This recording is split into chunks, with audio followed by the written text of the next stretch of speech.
Today we're going to show you around the Salton Sea, California's largest and most controversial lake.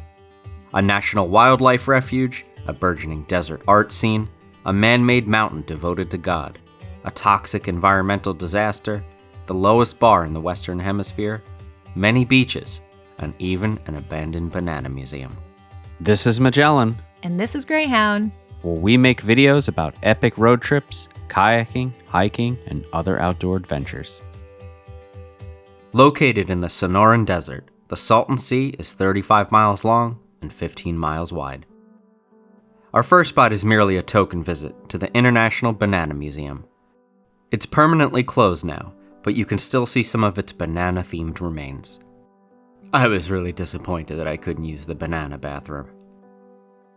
Our next stop is the Salton Sea Recreation Area, where I first headed to the visitor center and checked out the exhibits both outside and inside, as well as explored the beach and the bird sanctuary area.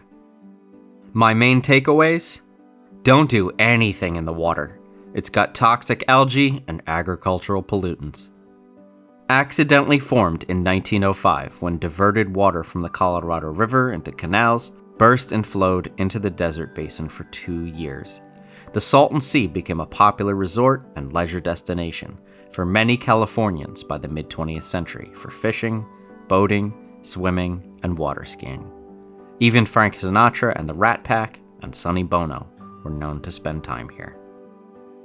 The problem was that the lake began to evaporate in the 1970s and, combined with agricultural fertilizer and waste runoff, and an increase in salt, thus increasing the salinity of the lake, by the 1980s, hundreds of thousands of birds and tens of millions of fish were killed, and whose carcasses would pile up on the shores. That and the dust from the receding lake bed became windswept and toxic, and the water smelled terribly. The Salton Sea has been called the worst environmental disaster in California's history. These days, it's saltier than the Pacific Ocean, and efforts to control it are underway. I can see why this became such a popular recreational spot, and it's a little sad to see it so empty now. The views are amazing, and the weather right now, this was November, was very pleasant.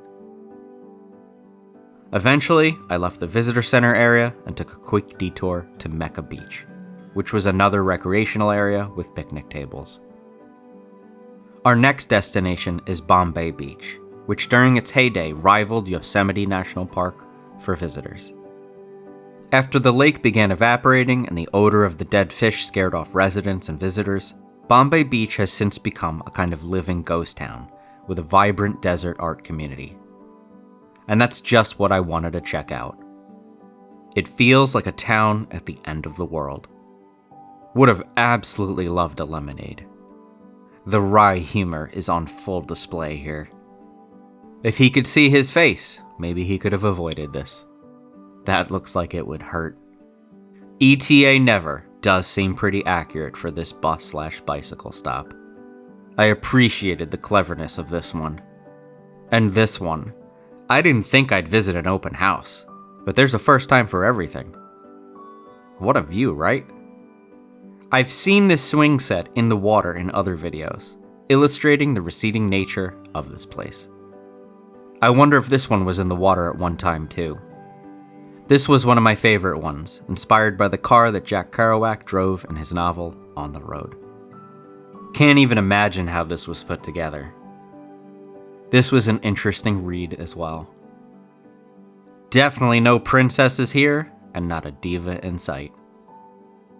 This is Me Little Pony, and Emilio's horse. So who is me?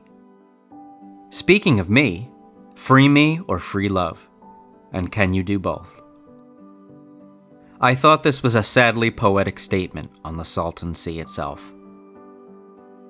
Anything cool in this mailbox? Nope. This fountain has all dried up. These scarecrow-like, impaled figure people are kinda creepy. Oh look, let's head down the metro. Looks like a nice place to relax. No soliciting, huh? Looks like an episode of The Boys after a Homelander disagreement. This shipwreck was really cool looking. I really liked this one. I then drove around the area where apparently 300 or so people live, saw some mailboxes, a new looking Baptist church, and more art, like these colorful televisions, an abandoned Sotheby's, and mannequins. There's also a mini market, and right next to it, the Ski Inn, the lowest bar in the Western Hemisphere, roughly 223 feet below sea level. Anthony Bourdain visited here, and there's a mural right near the entrance. On the walls and ceilings are bills with the names of anyone visiting who wants to scribble their name on them. Oh, and they have beer. Our next spot is Salvation Mountain, at 50 feet high and 150 feet wide, the creation of Leonard Knight as a tribute to God and gift to the world. While the mountain contains many different murals of Bible verses and other Christian sayings, the message of God is love is by far the most prominent one, and also can be seen on many of the vehicles at the location. You really have to see this place to believe it. In the 1970s, after serving in the Korean War, Knight wrote God is love on a homemade hot air balloon, but it failed to fly. After praying to God, he felt that he needed to build a mountain, and so in the 1980s, that's what he did. First built from cement and sand, Knight's original Salvation Mountain collapsed in just a few years after a crack from a heavy rainstorm. Undeterred, he built the second and current one you see today from adobe clay, straw, and donated paint. There's normally a path along this yellow paint where you can ascend the 3-story mountain, but it was closed for repairs when I was here. Knight died in 2014 after nearly 30 years of working on and maintaining the mountain, and today a charity exists to continue that maintenance. If you do visit and you have leftover latex paint, consider donating it. It will go to good use. After Salvation Mountain, it was time to briefly check out the old mud pots, a kind of mysterious bubbling muddy liquid thing. Unfortunately, it seems the area in which they are located is now restricted, but you can get a good look at the domes from the side of the road. Just one of the many interesting natural features in this highly interesting area. Our next stop is the Sonny Bono Salton Sea National Wildlife Refuge, named so in 1998 after the former singer turned U.S. congressman, who had championed restoration of the Salton Sea. I'll be taking the Rock Hill Trail, which is 2 miles round trip through the refuge and to an inactive volcano, which you can see in the distance after walking up this viewing platform. The trail is well marked, and along the way you'll pass the Nursery Islands, created to provide a safe nesting area for birds. Today, it has the most diverse bird species of any wildlife refuge in the West, with over 400 different species recorded here. I really did see a lot of birds while walking this. Eventually, you'll reach Rock Hill, and it's a short but steep ascent up to the top.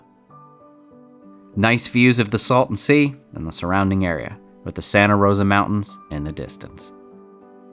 At this point, I worked up a fierce appetite and began my return to Palm Springs. For those wondering, today's activities probably took around 4 hours or so of driving around to each location. I stopped by a fantastic bakery and deli called TKB in Indio for the second time, and it was delicious again, as expected. So, have you been to the Salton Sea? Let us know in the comments. Otherwise, we'll see you on the trails or in the water.